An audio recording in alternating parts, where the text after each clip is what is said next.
Hello traders, FX Pip Collector here. Today is Monday, December 11th, and I'm going to be analyzing the US dollar Canadian, starting on the monthly, working my way down to that 1 hour time frame. So on the dollar CAD, I still think this looks like impulsive down, and this is like a five-way pattern up. I think this move down is a wave A or 1. I think this move up is a motive wave correction for a wave B or 2, and I think it is still more likely to go down for either a wave C, which would go around here, or possibly a wave 3, which I think would go down in this area someplace like that. So either way, let's head down to the weekly time frame. On the weekly time frame, I think this trend is over, especially looking at correlated pairs. Now, there's always a possibility this move down is a correction and that it does go up, so we can't overlook that possibility. But I still think it is more likely that this will go down and it will continue to make lower lows, lower highs on this weekly time frame.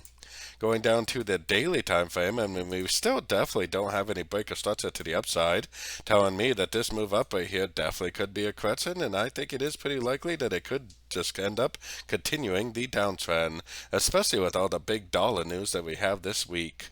So going down to the 4 hour time frame. On the 4 hour time frame, it does look like it could possibly break structure up. But like I said, with all that big news we got coming this week, I wouldn't be surprised if it just rejected structure and just kept on trending down. If it breaks and holds above this structure, then I would say that it possibly is a wave C and that it possibly is going to keep on going up. If it breaks structure and rejects structure and goes down like that, then I would say that we should be looking for shorts, and it probably will keep on going down in a wave 3. So at this point, we really just need to pay attention to whether this, breaks structure or bounces off a fib level and breaks structure down, or possibly goes up and breaks structure to the upside and rejects structure. Or the other possibility is that it breaks structure, holds above structure, makes a pullback, and at the end of that pullback, we go long for the continuation of the uptrend. So we definitely do have a few options, but with all the big dollar news we have coming out this week, I definitely think we need to keep our options open. So on the 1 hour time frame range, I would definitely be looking for longs until we get some sort of a breakdown. If it bounces off a fib level, break structure, I would start looking for shorts. But otherwise, unless we do get a break of structure to the downside, I would probably be looking for longs on these sort of time frames, at least until we get that breakdown.